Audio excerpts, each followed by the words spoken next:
This is Hannah Klein. Welcome to my podcast, Hannah Klein's Time. Before starting my podcast, please become a paid subscriber to my Substack. And also, if you could make kind donations from my homepage, that would be greatly appreciated. Today's guest is Rubin. Okay, he made Aliyah right after October 7th. I was looking at his ex-post. It was amazing in many ways. He was posting a lot of great photos about Israel, but it's not always about the great things because of the difficult time that Israel has been going through. However, I truly believe that Israel is a wonderful, wonderful nation. And not just that, he is involved in a very great project called Project Max. Okay, and I am going to discuss that later, but before that, I discussed with him various topics on what he thinks of anti-Semitism in the United States. Well, there's no anti-Semitism in Israel, of course. However, overall, what I think of anti-Semitism as well, it has been very difficult for me to describe what it was, especially when it comes to October 7th. As you might have heard, the reason why I did not want to start my podcast very soon after October 7th was that it was a very, very difficult time for me. And, well, it's not just that, but it was a very difficult time for me to describe what it was for many reasons. However, as many say, for example, when I spoke with Sagi Simchon, he's an entrepreneur who lives in Australia. The reason why he lives in Australia is not because of the security reasons. Israel is very special to many people for many, many reasons.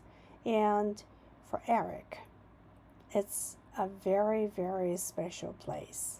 And I hope that you listen to how he feels about Israel.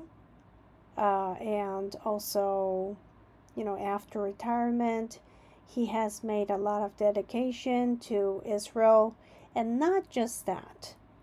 Please listen to our conversation and, think of what not just anti-Semitism, but racism, overall humanity is about. Good afternoon. Good afternoon, Hannah. Thanks for having me. Oh, it's my pleasure having you here. I have been following your posts on X for quite some time, and I have been very curious. And so, yeah, I'm very pleased to have you on my podcast. So how are you today? You know what? We're doing well. It's a beautiful day here in Tel Aviv. Very hot though. It's Uh, very hot and very humid. But other than that, things are going well. Thank you. oh, oh, is it humid now? Yeah, it's in Tel Aviv. It's humid. Not all of Israel, but in Tel Aviv, it's humid because we're Oh, very close to the sea. oh, I see. because all over Japan it's very rainy and it's very humid. Like it's so terrible now. It was raining really bad yesterday. Like it was downpour and I had to rush back home, but today it's kind of okay. Yeah, But we don't get much rain in the summer. I don't think we've had any rain for over a month now. So it's just very, very hot and dry. well, the climate has changed over the last, I guess, 2 years or so. So we didn't get this much downpour before, but compared with, California, California is very dry, but here it's rather humid, but it didn't get this humid, but it's crazy now. But yeah, I will just get your question because I think that you have a busy day coming, like busy afternoon.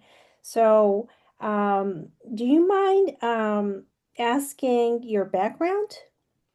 Like, No, not at all. what? I grew up in New York, Mm-hmm. on Long Island, went to school upstate New York. And for most of my career, I was in financial services.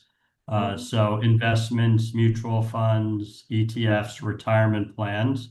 I grew up in a conservative Jewish family on Long Island. Went to Hebrew school, had my bar mitzvah when I turned 13. That's when we do it in the United States, a little different than here in Israel. Mm-hmm. Then lived in New York for most of my life, but also did 2 years in Columbus, Ohio, in the bank and mutual fund business. Lived in Phoenix for 16 years on and off, and have one son. I'm married. My wife and I now live in Tel Aviv. We've been married for about 3.5 years now. Mm-hmm. And we moved here in October of 2023. But I pivoted my career about 6 years ago. I noticed the rise of anti-Semitism and anti-Zionism. And it's kind of scary to say 6 years ago when you look at where anti-Semitism has gone today. So I gave up my career in financial services about 6 years ago to dedicate the rest of my life to trying to make a difference to combat anti-Semitism and anti-Israel attitudes. Oh, so 6 years ago, you About realized that there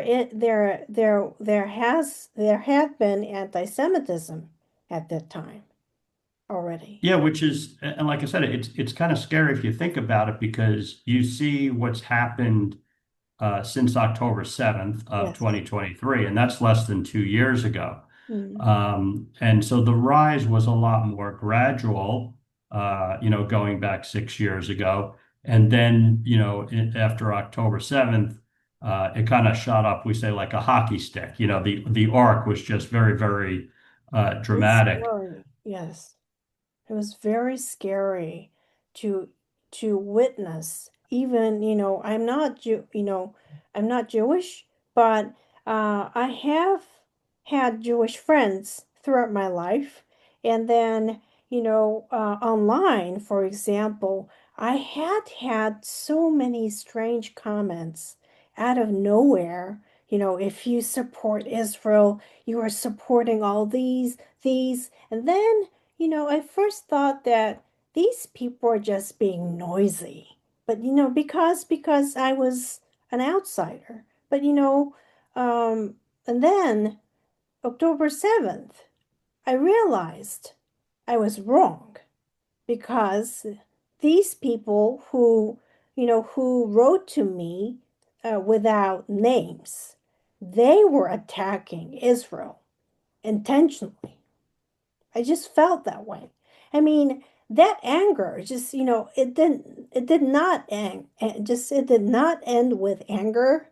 And even now, if I just, just I want to cry out of what happened, you know. And it's just so terrible. And I talked with the victim's family, and of course you did too, but it's just unimaginably terrible. And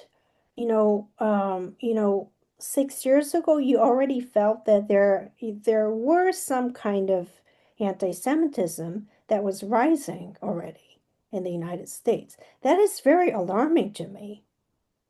Yeah, well, I mean, first of all, Hannah, I want to thank you for your support, because I've noticed it. I've noticed in what you've been posting, on all social media platforms, and I can tell you, not only on behalf of Israelis, but on behalf of Jews around the world, we appreciate your support because it has been a very scary time. And a lot of times, what gets us through it or makes us feel more optimistic are people like you who have been standing, in support of us. Now, anti-Semitism is not new, right? It's existed for thousands of Yes, years. exactly. But I think that, when you say a surprise or a little bit about the rise even 6 years ago, I think it's important to note that there has been a concerted effort on the part of the Muslim Brotherhood worldwide, sponsored by Qatar, to sow seeds of this and division in the U.S. And the reality is that they've been working on this for a good 40 years, right? You've probably seen the statistics about the amount of money that they spend funding U.S. colleges and universities and Yeah. how the curriculum is changing. And it's also changing in high schools and junior high schools. It's even younger now. And so, yes, it's surprising, but when you think about if they started 4 years ago, we've kind of gone through a generation of it at this point. And how many classes of universities have graduated in the last 40 years? And what have they been indoctrinated with? And then, if you think about it, let's say you go back 20 years ago only, right? If someone graduated from college 20 years ago, they're probably now 41, 42, 43 years old. And those attitudes that they learned from this indoctrination are Mhm. now not only on social media, but in their workplace. Some of these people have become politicians or they've worked for the Board of Education, in New York City or other places. And I also think that, there's something else, we've seen the migrant crises, and influx of immigrants from countries like Syria Mm, that suffered from a terrible civil war, mhm. right? But a lot of the people that left were not really pro-Westerners. And if you think about it, they grew up in Syria where they were taught to hate not only Israelis, they were taught to hate Jews, right? Or a similar situation in Afghanistan. We're not talking about moderate Muslim nations Mhm. like the UAE that have a minister of tolerance and you can feel safer being a Jew than anywhere else. We're talking about Islamist nations, which have been causing a big part of this. And again, I think all the statistics show that Qatar has been funding this. And it's not just the United States. I mean, I read an article, I think it was yesterday, the day before, that says now that the Qatari royal family and all their entities own more real estate in the United Kingdom than King Charles and the royal family did. So they've had a plan. It's like 100-year plan, and yes, they make some changes depend upon who's the president or who's the prime minister, but they're sticking to their plan of indoctrination and spreading this hatred of Western ideology. I mean, I'm very shocked, and I would worry about Japan because, in the very near future, 10% of the Japanese are non-Japanese already. Very. And uh, I mean, I a few days ago, I guess, an American Jew friend. He was born in another country, but he's an American Jew. But he showed me a pin, and he told me that it was very safe to wear this pin in the United in Japan before, but now, looking at, for example, the protests going on in the major cities like Tokyo, where there are, majority of immigrants. I have to say they speak Japanese, but obviously they are from nations, as you say, for example, like I guess, those nations that support Muslim Brotherhood. I really have to say this. And um, they say, for example, you know, y well, like to my government, they say it. Your government is not supporting human rights. Okay, this is something they're saying. I mean, this is intolerable to me. Okay. I mean, this is just impossible for me to understand that, these people, okay, just because they speak Japanese, just because they live in Japan, they try to control, you know, this, uh, this, it's the right, okay, that the Japanese, even though we were wrong, we tried at least in it's the very little thing that the Japanese tried to do the right during the World War II. They are trying to deny it in a sense. I mean, okay, Jewish people, okay, generations after generations, they have like for example the visa issued by Juna Sugihara. They bring that to Japan and they try to search for um, who that was. And, it was very hard for, um, you know, the government to find the person because he was already deceased. However, to those people, okay, to those people who just talk about something else, like they can sing whatever, but they do not understand what the visa meant. I mean, it's just um unimaginably terrible even to the Japanese. And it's not just to the Japanese, but misinformation by the Japanese media is just impossible for me now to understand, especially what Al Jazeera is spreading right now. Qatari media is spreading right now. It's just so terrible to me every day, every single day that I see. It is just so impossible for me to tolerate because we subscribe to it.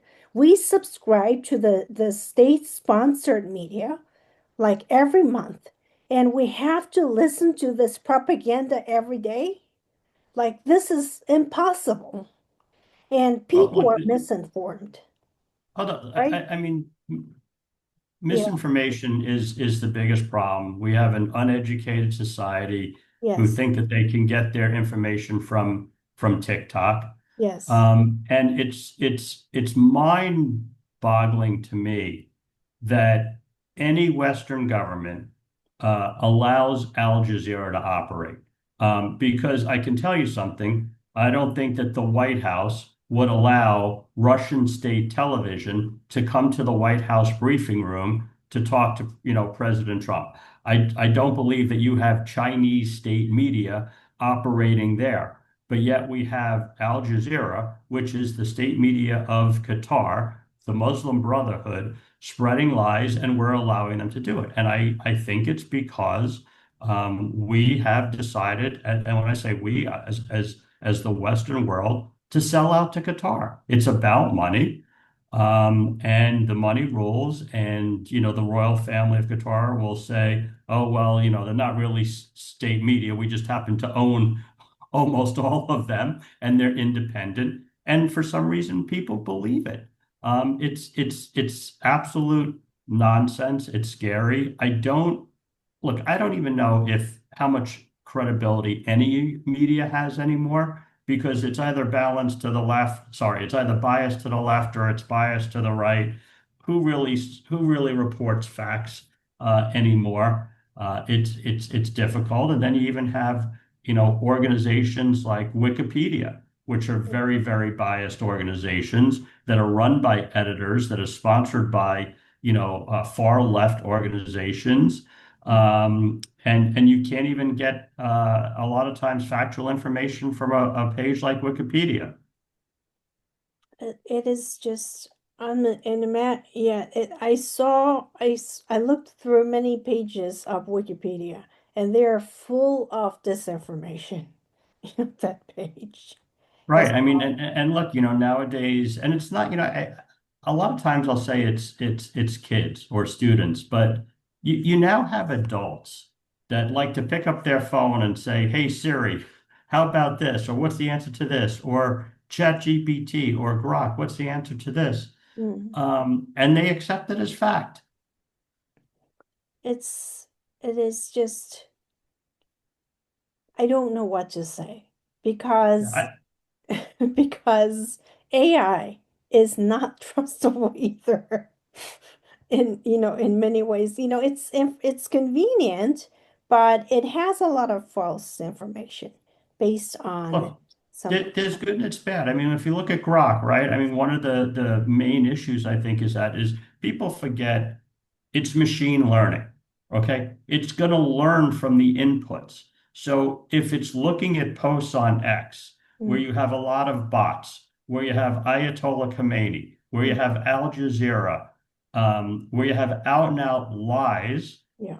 like we saw from the New York Times, posting a picture of a starving child who wasn't suffering from famine, and actually, by the way, at that time wasn't even in Israel. What do you expect the machine to learn?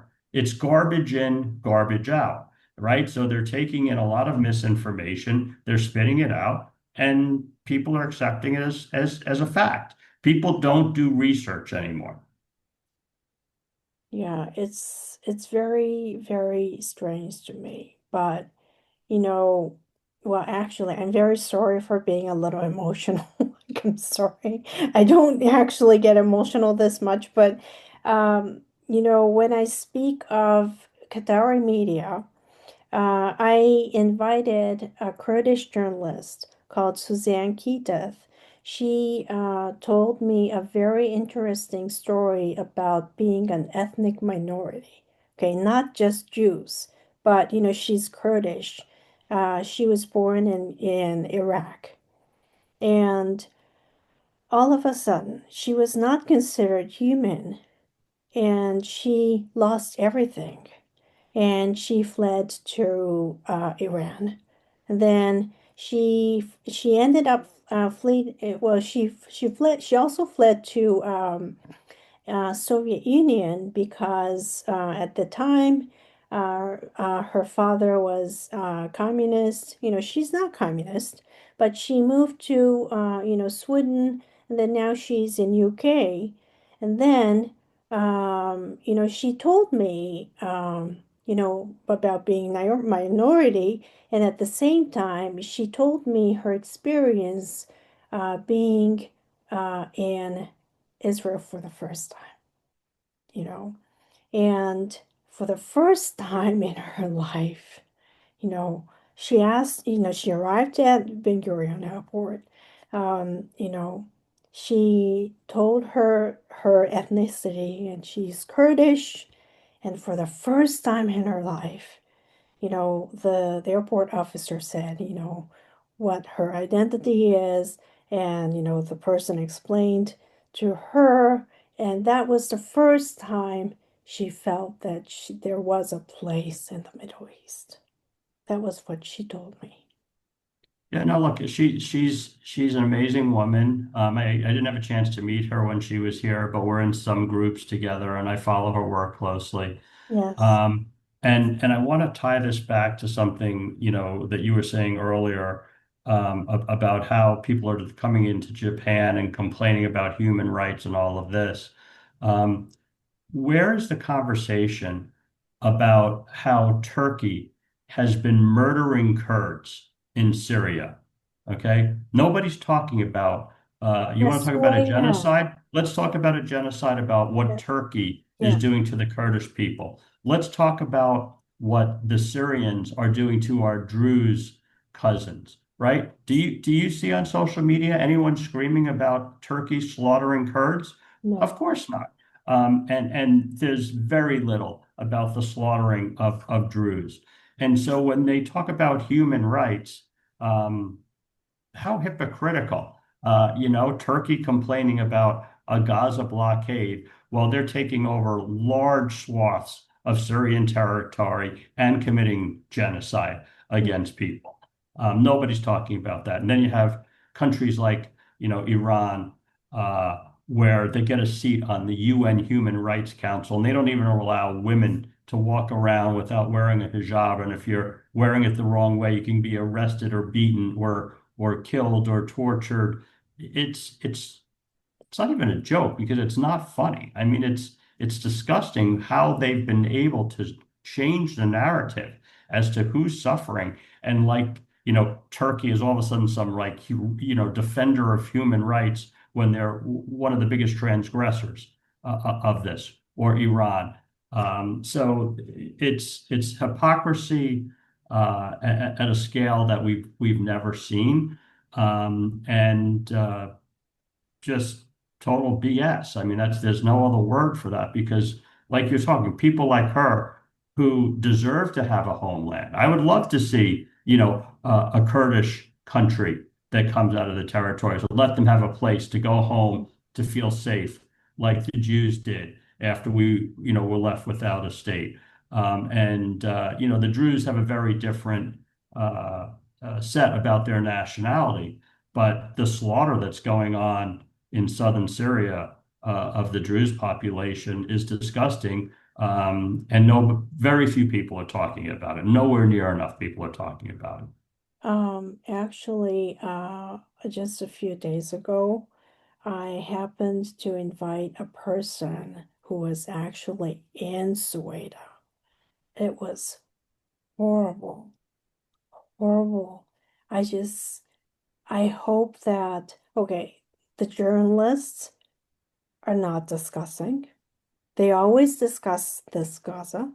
And, you know, I have no idea why, people are not discussing how Jolani took over the area and how how much they are lacking medical aids, how much they are lacking food, how much they are lacking even drinking water. They're losing everything. And they're just, I mean, the only hope that they have is that IDF is going to help them. Yeah, because and I don't think, first of all, again, unfortunately, too many people don't understand geography. And they certainly don't understand history.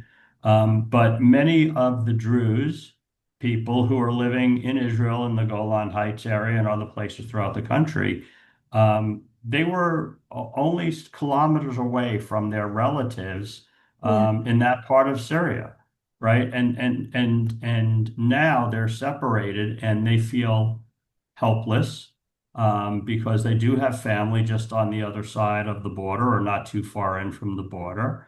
And the world is silent. Like you said, the world is focusing on making up stories about what's happening in Gaza. And I'm not saying there's not suffering in Gaza, okay? Clearly, there's some suffering in Gaza, okay?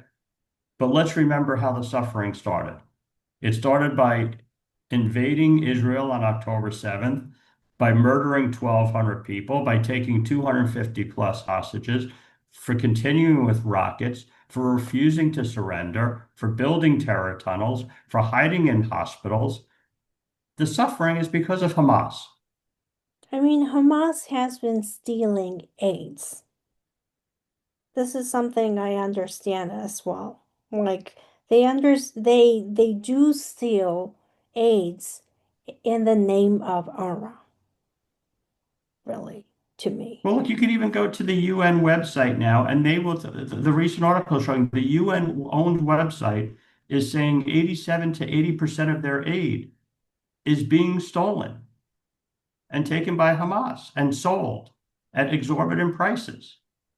But yet somehow Israel's blamed, right? We now have and God bless America and Reverend Johnny Moore for what they're doing with the Gaza Humanitarian Foundation. They've Yes. now supplied over 110 million meals to the people of Gaza.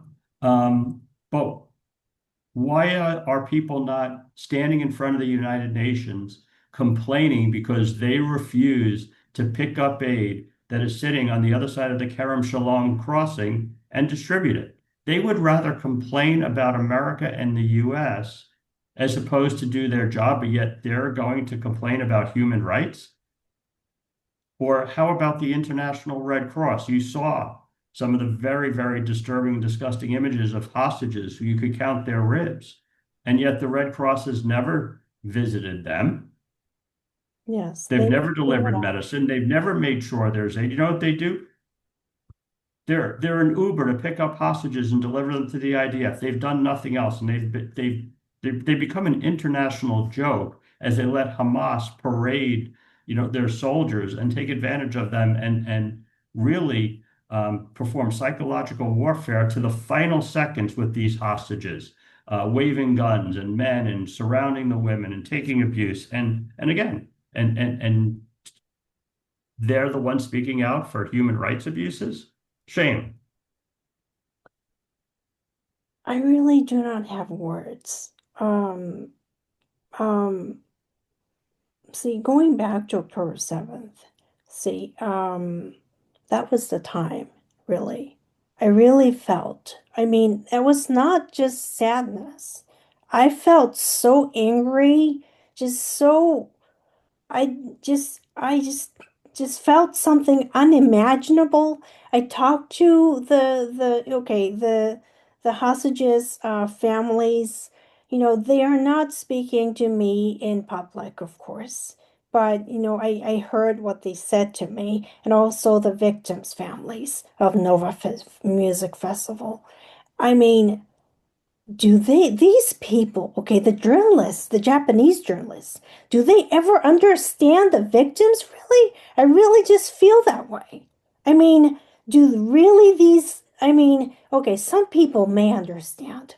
Okay, some international media, okay, international media personnel, but in terms of the Japanese media, nobody was there. And now it's like, okay, let's forget about it. Well, let's talk about Gaza. I mean, what are they talking about? Okay, when on the other, just the other day, they talked about Aviator David. There was no photo of Aviator David there. There was a photo of the Palestinian woman. Okay, very typical. I don't know what they're doing. No, and probably to even make it worse, they're taking feeds from Al Jazeera or the BBC or Yeah. Reuters, who have been proven time and time again to lie and put out disinformation about everything. And you talk about where media and also the Japanese media has shifted.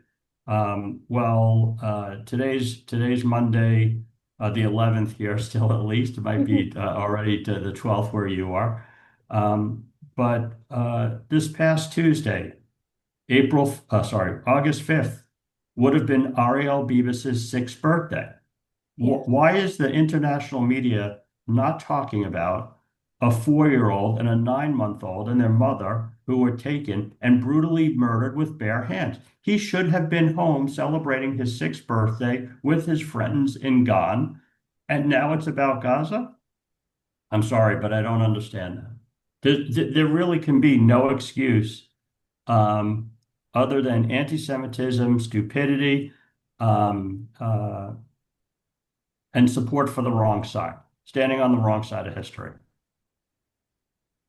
I believe there is consequence for this, really. I really believe there is consequence for um it's see anti-Semitism.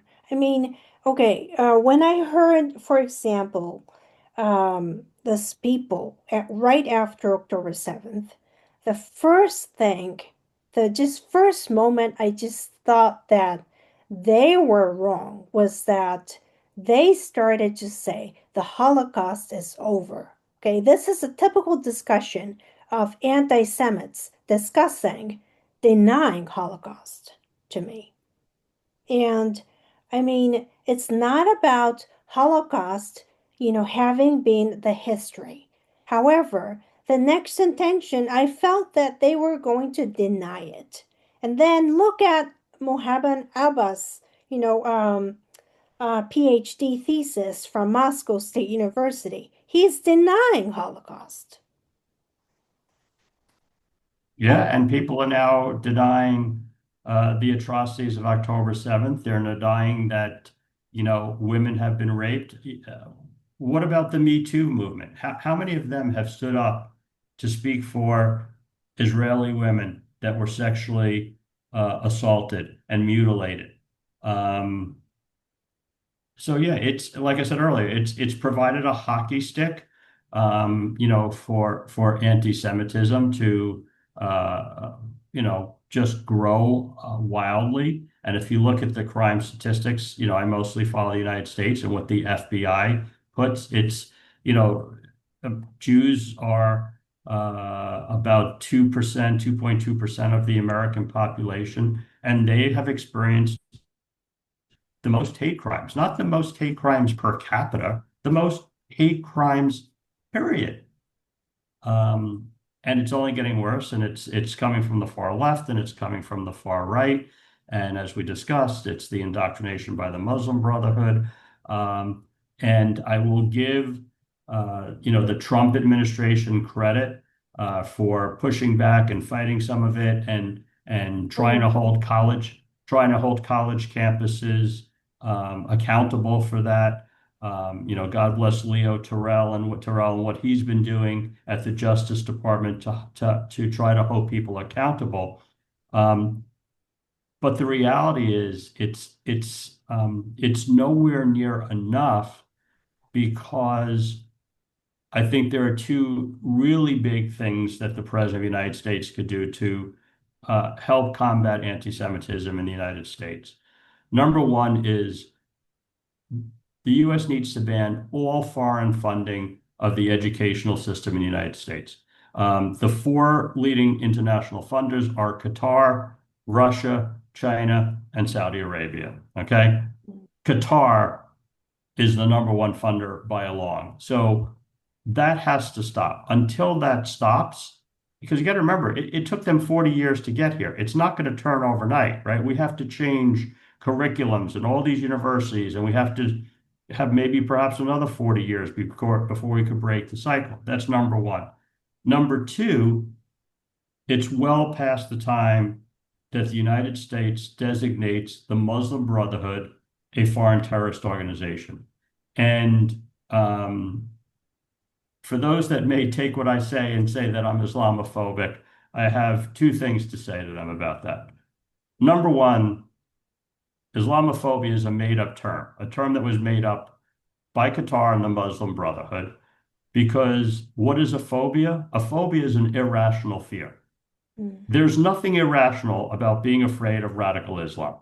Quite the opposite. You're very rational, and you should be afraid of radical Islam, number one. And number two, the UAE, Saudi Arabia, Jordan, Egypt, and even Russia have designated the Muslim Brotherhood a terrorist organization. So if the UAE, Bahrain, Saudi Arabia, and Egypt and Jordan can designate them a terrorist organization, then what is America waiting for? What is Great Britain waiting for? What is France waiting for? And I think the answer is they're afraid of losing Qatari funding. Qatari owns these countries. But coming back, if you want to combat anti-Semitism around the world, ban foreign funding of the universities, go back to educating people about history, and designate the Muslim Brotherhood a foreign terrorist organization.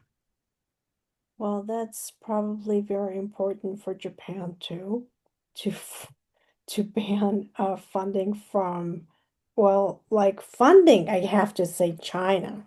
Like, I don't know why, but we have overwhelming number of Chinese students. Not just, just, they are prioritized for some reason. And Japanese students are not entitled to enter, for example, the graduate school. And they get, for example, scholarships, and because even though they're eligible to pay for it. And now I don't know why, but the visa system has been facilitated for those who can pay for it. Like, oh, come on. Like, Well, look, I mean, I forgot the statistic at some of the universities in New York, but I think I heard that one university has like 40% or 45% foreign students. And why is that? Because they're coming from China and Russia and other places where they're not asking for financial aid. They're writing full checks to come there, and it's become a money game. And it's if you want to know what's wrong with our universities and colleges, when you can't figure out how to run a university or college as a business, then there's something wrong. They should not be educating our people. Okay. If they were to say that without Qatari money, we can't run the school, then they don't deserve to be in business. And the same thing about China. I mean, if you look and see how many of the people on US campuses that were leading some of these protests were not Americans, like Marco Rubio says, coming to the US is a privilege. It's not a right. And if you want exactly. to protest against America and American policies and Western values and our allies, leave and go back and do it where you came from. I really believe so. Um, um, See, I I have some opinions about, for example, apartheid, Israel. I mean, Israel is clearly not an apartheid country to me. At least to me, it is never an apartheid country. I have had friends in Israel for at least more than 10 years. I just, as you said, for example, there are people who have been murdered because of the anti-Semitism. I'm not surprised that you moved to Israel because of the anti-Semitism, because I have heard so many minority, well, not minority, but hate crimes, in Europe, not just United States, and there are many people who are killed because of the hate crimes and the terrorist attacks. And then um, it's it's I mean the I mean, you know, I just do not understand these people, why they have to say apartheid Israel. Really, I really do not understand that. And Well, okay, I think there's two things. Excuse me. You said that you don't see it from your eyes. mm, Anybody that comes here mm, can easily see it, right? Over 20% of our population are Arabs, okay? Most of them are Muslims and some of them are Christian. Then we have the Druze and we have the Bedouins. And you know what? Every citizen of Israel gets to vote. Every citizen of Israel has health care. We all have the same rights and benefits. Um, it's the spreading of lies and indoctrination. All you have to do is look around here. You follow me on social media, you've seen pictures, I'm sure, of me having some of my Arab friends over for Shabbat dinner or doing things together with them. So it shouldn't just be, what you see. Anybody that is willing to see the truth, it's not hard to find in this country. And again, let's pull it also back to October 7th. On October 7th, Arabs were killed and murdered and taken hostages as well. And also some of the bravest people who have been fighting against Hamas have been Arabs that serve in the IDF and Druze who are some of the bravest warriors you will ever read about or see in your life. And so, again, it's just a lie that's been spreading through social media and for those that want to be indoctrinated. And I just also want to address what you said, like I didn't, I noticed anti-Semitism in the US. Mm-hmm. Um, and look, I think it is much worse for those that are visibly Jewish, right? People that are either wearing a kippah or they have the black hat. Like if you were to look at it typically, Hasidim, for example, there's no question that they are. Um, what I moved to Israel because I've always had a pull here. From the first time I ever visited in 1986, it's hard to describe, but you feel it inside. You feel home. You feel welcomed. You feel this is the place you belong. Yes, I did face anti-Semitism in the United States, but that's not. I wasn't driven here that I was afraid that if I didn't leave the U.S. And look, I love when other Jews come here and make Aliyah. But I also don't think that the answer can be that every single Jew in the world lives in Israel because that shouldn't be how it exists in America. And I think that there are a lot of Jews that want to stay and fight, and not everyone has the same pull to come to Israel. And look, I think that you look at the statistics of what Jews contribute to society, and America would be a lot worse off if all the Jews picked up and came to live in Israel, and same thing for the countries of Europe and other places. Um, but for many, I think especially prevalent right now in France and growing in the UK, they are moving because they don't feel safe, because they don't believe there's a future. Well, actually, there are obviously some people who have been writing that they do not save, and that's one of the reasons they are mainly in Europe, but they moved to Israel for. But that's not the reason. I enjoy looking at your photos in Israel. Like so I feel that maybe I want to go to Israel. So, Well, you have to come visit us here. You might not want to go back to Japan, I'll tell you that. No, look, it's a beautiful country. yes. And I think the best asset of Israel are the people. A very welcoming, warm people. In the U.S., we kind of grew up with a saying that you only live once. I don't know if you've heard that in Japan. You have Yeah, to of live your course I life. do. You Yeah, only live of course I once. do. Yeah.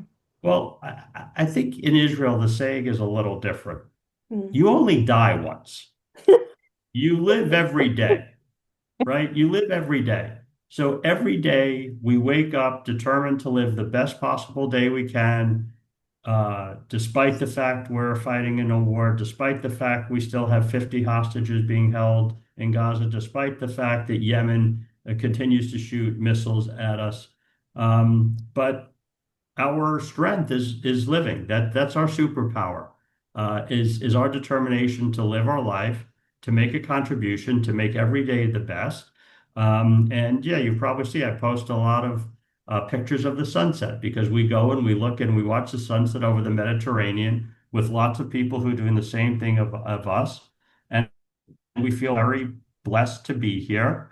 It's interesting. I don't think Israelis, when I say Israeli, because I'm now Israeli, Israelis that were born here and lived here their whole lives, I don't think they really even understand what anti-Semitism is, because you live in a country Oh, where anti-Semitism doesn't exist. I see. Oh, wow. Ah, that's true. That's true. Well, um, I don't know why, but probably due to the population, I I'm not so much, you know, probably aware of anti-Semitism in a sense that I feel in Europe. I'm sorry to say this, I'm not trying to be rude, but um, I cannot help saying this because there were, some cases, well, not just some cases, who were stabbed to death, whose families were killed, you know, and I had a friend, who used to inform me all these, and I just felt so heartbroken, to see those people, and um, just it's very hard for me to deal with this. Well, I don't know if it's an anti-Semitism or if it's a hate directed at the Jews, like really to me. Like, I don't know, like it's, to me, it's not enough to say like it's against, but because, it's obviously killing people, hurting people, not just, well, there is a historical term, for example, pogrom. Well, it is true, the Holocaust, that was horrible, but it was not just that. In 2025, there is a raw hate directed at people in Europe, for example. And I hope it's not in Japan, really. I really hope that way. And I'm very I don't know what's going on there, but like when you were talking about the percentage of the population that weren't born Japanese and the immigrants, I mean, one of the other things, I don't know if you know the statistics, but it would also worry me about the people from Japan who go to study at a United States university and then they have to be indoctrinated there. It's probably going to only cause anti-Semitism in Japan to grow if they're going to be educated in the United States. They probably will grow up to be less anti-Semitic if they're, being educated in a Japanese system. Well, the scary part is that the academic society right now, um, um, many universities, consider Al Jazeera as a very humanitarian organization that informs the truth. Okay, like I don't know what's going on because, there are nations, obviously, for example, as you mentioned, UAE, which is a part of Abraham Accord with, and has diplomatic relationship with Israel. I mean, there is a nation that does not have problems, that there is a nation that does not tolerate anti-Semitism like UAE. I mean, Japan, I don't know. Okay, I will not talk about Japan, but these academic organizations do not seem to consider, for, UAE as one example, but they consider Al Jazeera as one of the examples of to be humane. I, I don't know why. What percentage do you think of the executives of Al Jazeera are LGBTQ? Okay. It's not allowed to exist Girl. in Qatar. Okay, it's not allowed to exist in Qatar. So yeah, they're a humanitarian organization. You should ask the professors in Japan to do a study about the percentage of LGBTQ that work for Al Jazeera that are out. and Yeah. then ask them why. Yeah. Well, Well, just putting that aside, well, I'll just try to maybe think of something positive about what you do.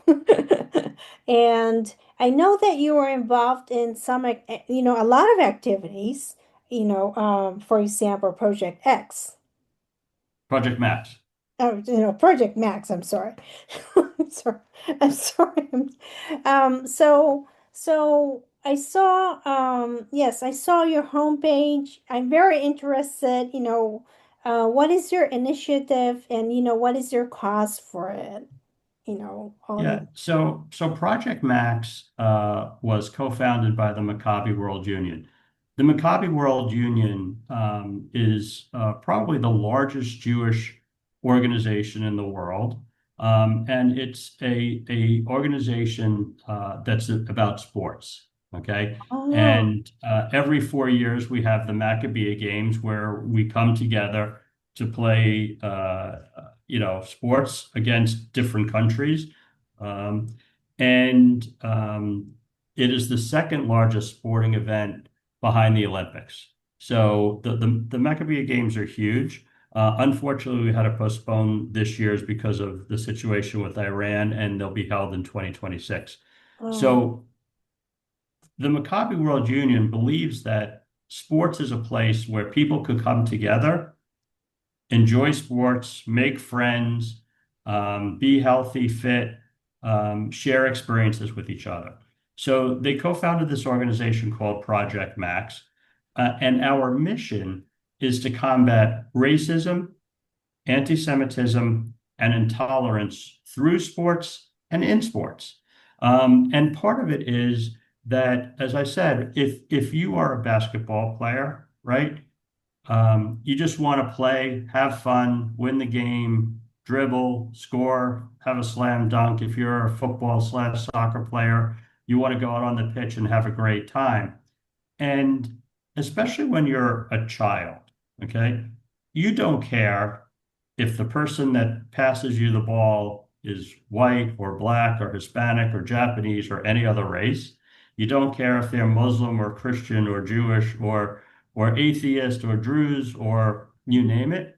You mhm. want to just go out and win and be part of a team and have fun. The other part of this is that young people look up to athletes, right? They do. Yes. And I believe, and the entire team at Project Max believe that hatred is not something you're born with, it's something you're taught. Okay. And so, if athletes from different faiths and different nationalities can come together to speak out against racism and anti-Semitism, intolerance, then we can hopefully inspire the younger generations to feel the same. And so we have about 40 ambassadors that are current or former professional athletes.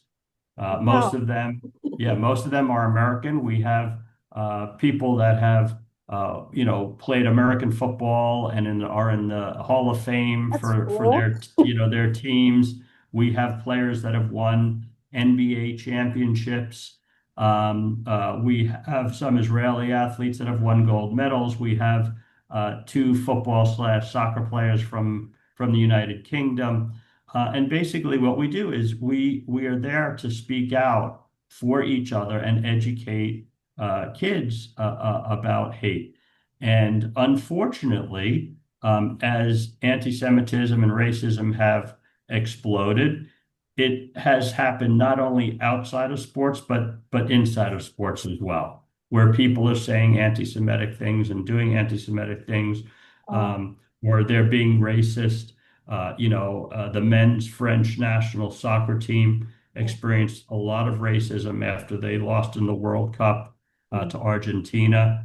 And so we are constantly growing our organization, speaking out around the world. We actually just sponsored a women's soccer tournament here in Israel where women/girls from around Israel came together to play soccer together. There's a lot of sexism in sports, unfortunately, as well. Well, that's And true. again, going back to the main part is sports should just be a place where you have fun and you get to be athletic, and we leave all that out. And by educating people because of the fame and popularity of these professional athletes, we believe we can make a difference. I think we have. Oh, well, I think that makes a lot of difference.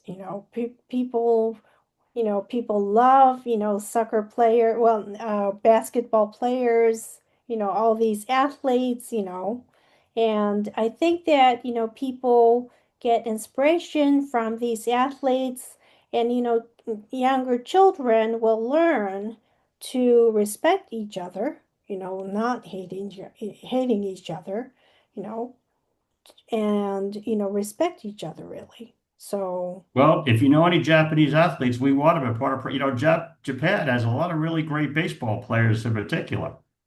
yes, sure.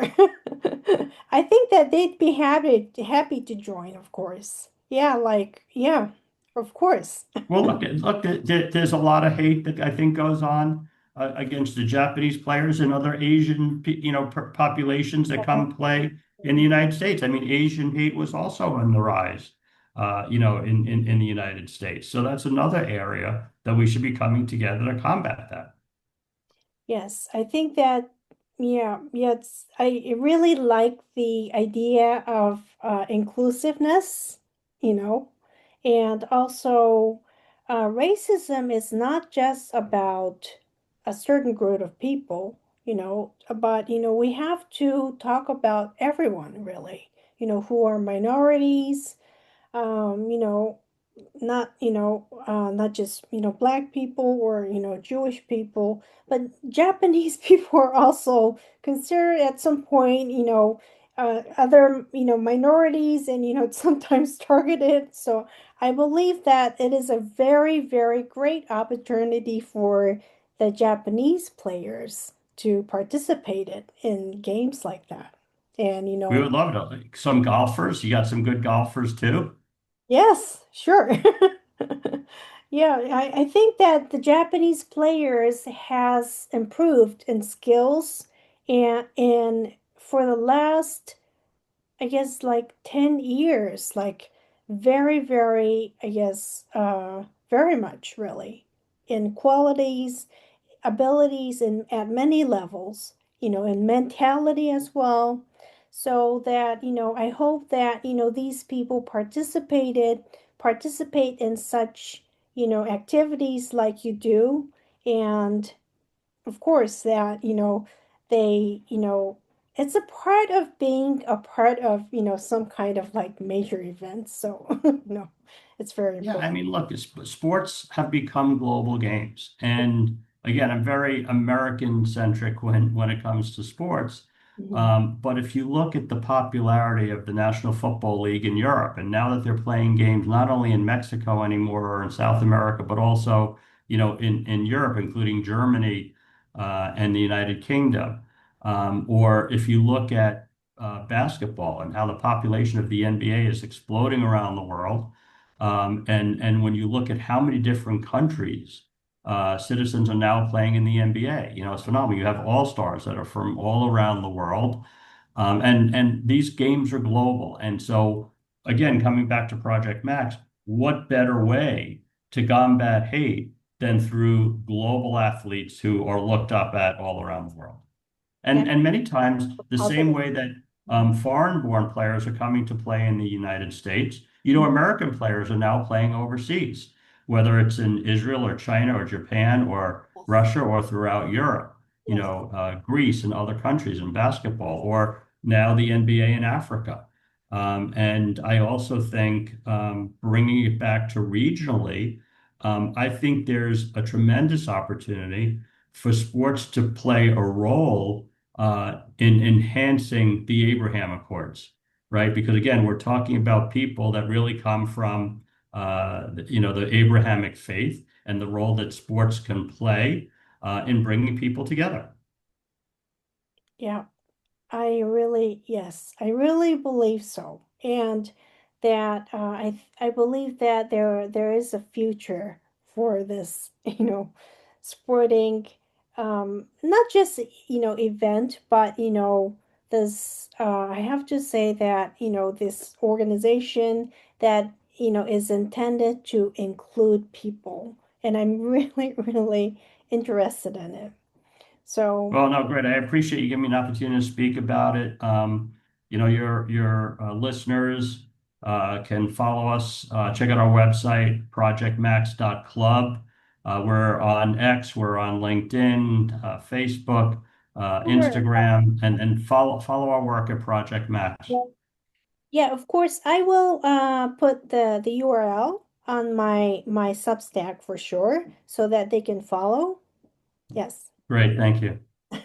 So I think it's about time, and I have to let you go because you have a plan.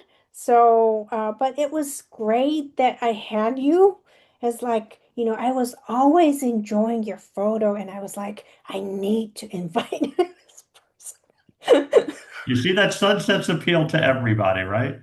No, well, Hannah, thank you so much for having me. Thank you again, I think, for your advocacy. It has been a very difficult almost 2 years at this point. And sometimes we feel alone, but then I see your posts and I watch your podcast, and we have hope. And again, not just me personally, but I can tell you that throughout Israel, throughout the Jewish world, we're very, very appreciative of you and people like you and others in Japan that are standing on the right side of history. So thank you. God bless you. And really appreciate the opportunity to talk about it. God bless you too. Thank you very much. And I Thank you. hope you have a nice evening soon. Thank you. You too. Okay, Bye bye. bye. First and foremost, Israel is not a discriminated nation at all. And I do not like this narrative of Israel being, well, in a worse way, apartheid, um, hating people. But please think of this way: those who those who make this narrative, they hate people. They are not. They are okay. They're not being honest. They're not saying, "Oh, we're hated by them." Okay. Well, they are saying, "Oh, we're hated by them," but actually, please think of this. Okay, look at their identity problems. Okay, there are so many issues with their identities, like those who calling themselves Palestinians are not always Palestinians. If I call this way, well, it's there's going to be a lot of problems. But is it okay to call themselves, well, some certain kind of people and say we're discriminated because of the identity? Is that okay? And the Japanese media allowing that? Well, I hope that the majority of the people don't take it, and at least when it comes to the sports, I hope that people take that away and um, enjoy and feel the inclusiveness beyond racism. Okay, this Israelis are not racists. There are Israelis of many